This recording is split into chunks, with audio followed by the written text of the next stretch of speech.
¿Qué organizaciones o personas o empresas crees que han sido intocables estos años en la prensa en España? Bueno, yo creo que prácticamente todas las entidades financieras han sido intocables en España.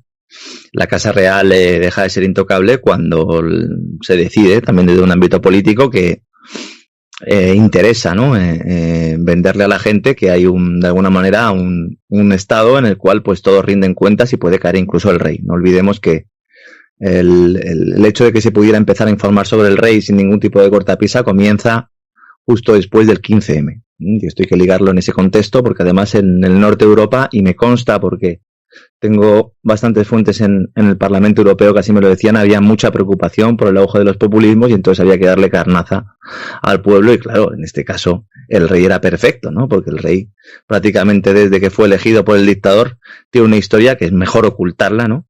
Que contarla. El rey llamaba por teléfono como cuenta Cacho a empresas para que pusieran a sus consejeros en los consejos de administración, ¿no? Quizás una de las entidades de las que menos se ha hablado y que últimamente también, aunque de forma tímida, se está informando un poco más, es por ejemplo el Corte Inglés, ¿no?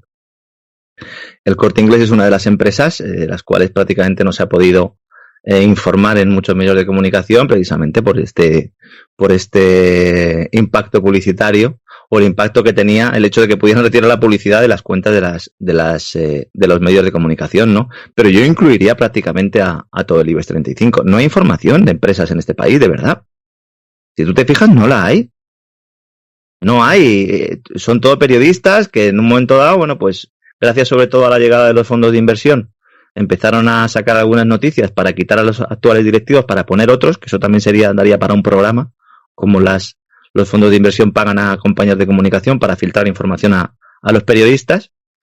Pero bueno, yo es que creo que prácticamente, y te lo digo por experiencia, yo creo que toda gran empresa actúa de esta manera, sobre todo las más importantes, y el caso del Corte Inglés yo creo que es evidente, ¿no? La propia historia sí del Corte Inglés sí lo dice, prácticamente nadie la conoce, ¿no? El Corte Inglés es una empresa muy interesante, no solo por la importancia, por lo que gasta en publicidad, por lo icónica que es en este país. Es que durante décadas estuvo ocultada, o no se contaba, cómo nace la empresa. Y tú que conoces muy bien el Corte Inglés, hay que contarles la historia de cómo y dónde nace esta empresa.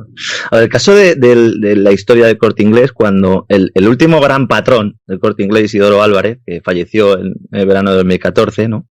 Él tuvo como encargo de su tío, uno de sus principales objetivos, ocultar una parte de la historia del Corte Inglés. Y el departamento de comunicación del Corte Inglés tenía esas instrucciones. Directamente hay que ocultar todo esto, hay que tener un férreo control informativo del grupo, logrado, como decimos, a golpe de talonario, mediante el riego sistemático, ¿no? de millones de euros, ¿no? Y en el caso el gigante de la distribución, aquí es que estamos en un culebrón venezolano, ¿eh?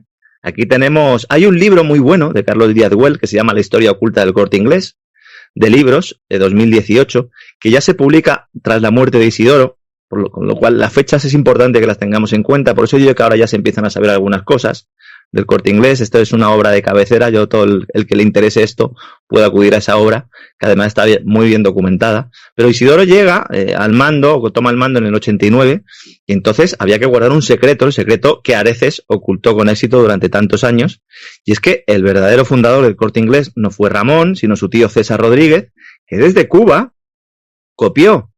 fusiló el modelo de los grandes almacenes El Encanto. Pero es que se copió hasta el eslogan. Decía, ya es primavera en El Encanto, decían allí. En lugar de ya es primavera en el Corte Inglés, ¿no? Recordarás tú, ¿no? Toda esa campaña o ese lema, ¿no? Que siempre se utilizaba, ¿no? Es que lo fusilaron todo. El modelo comercial, la publicidad. Y esto nace allí. ¿Por qué se intentaba esconder que era una copia? Pues yo nunca lo he entendido demasiado bien, porque yo cuando ya he entrado un poco en las tripas del Corte Inglés, investigándolo y analizando un poco la figura de sus patronos, nunca me ha parecido algo de lo que mantenerse, de lo que no estar orgulloso. Hombre, es evidente que al ser una copia, bueno, pues no es algo tampoco muy bueno, ¿no? Desde el punto de vista publicitario o de marketing, pero yo no creo que sea tan grave, ¿no? Lo que sí es cierto es que todo lo que ha tenido que ver con la creación del Corte Inglés, con la propia vida personal de Isidoro, sobre todo, se ha metido bajo las alfombras, Hay escritores que han entrado incluso en temas más personales, como conocido incluso a su mujer, el propio Isidoro Álvarez, con un libro, bueno, el de Javier Cuartas quizás sea el más famoso, que investigó durante una década los orígenes del grupo, un libro que ha estado oculto durante años. La leyenda, y esto digo la leyenda porque nunca lo he podido corroborar, dice que el Corte Inglés destruyó los 20.000 ejemplares de esta biografía no autorizada antes de que llegaran a las tiendas para ser vendidos. Es decir, ahora aunque sea un dinosaurio, también volvemos otra vez a los dinosaurios, el Corte Inglés yo creo que es el ejemplo claro de dinosaurio, que ha muerto también y no lo sabe. Hubo un momento en la historia de España en la que, bueno, pues ha tenido bastante poder, ¿no? Y el problema fue... Sí. Ahora que has introducido este tema, me gustaría preguntarte una cosa que siempre me ha parecido, me ha llamado la atención y que nadie ha comentado. Me gustaría que dieras tu opinión. Y es que a César Rodríguez, el fundador del Corte Inglés, le sustituye sucesor Ramón Areces, que es su sobrino. A Ramón Areces le sustituye también su sobrino Isidoro Álvarez, y a Isidoro Álvarez su sobrino Dimas Jimeno. Exactamente. Sí. ¿Es una casualidad que todos los sucesores sean sobrinos?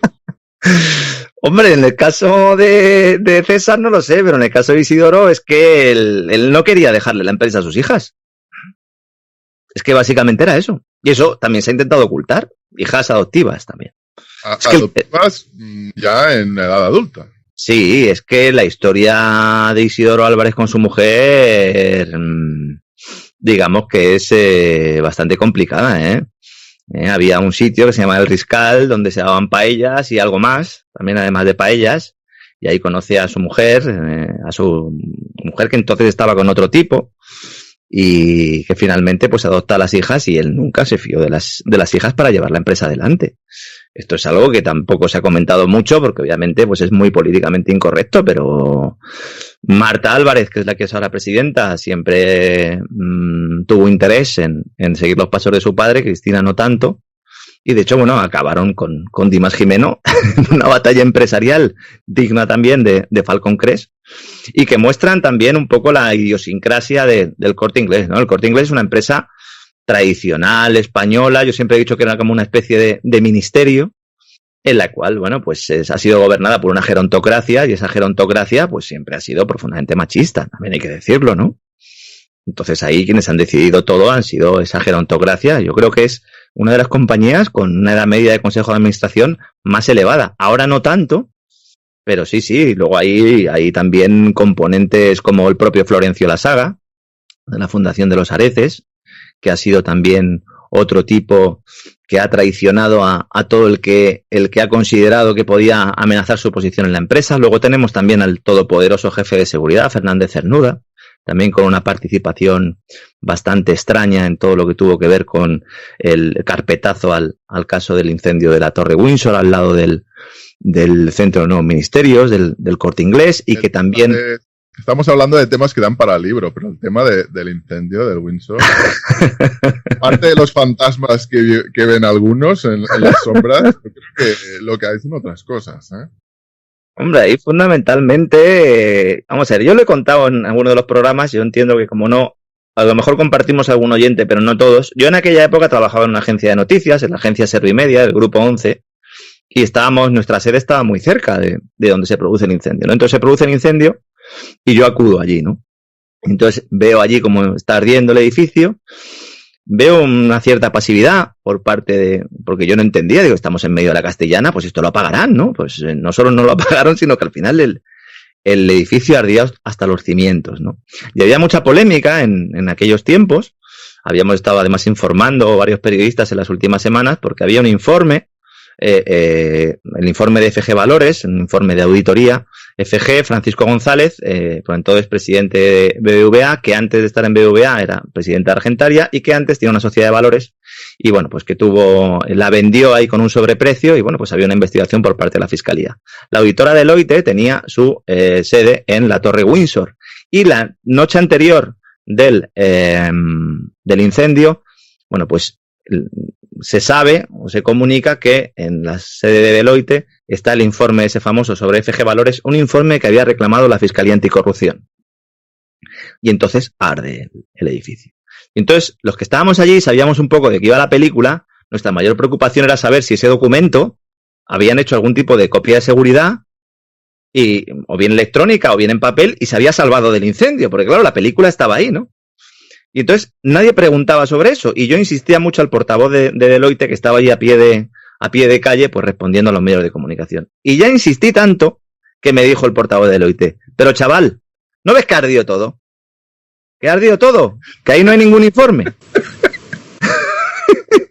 Y entonces yo me quedé a cuadro diciendo: oiga, pero si ustedes son una de las Big Four. Ustedes... Y luego, claro, ya pensé en Arthur Andersen, todo lo que pasó con Enron, porque Deloitte, para el que no lo sepa, Deloitte es Arthur Andersen con otro ropaje.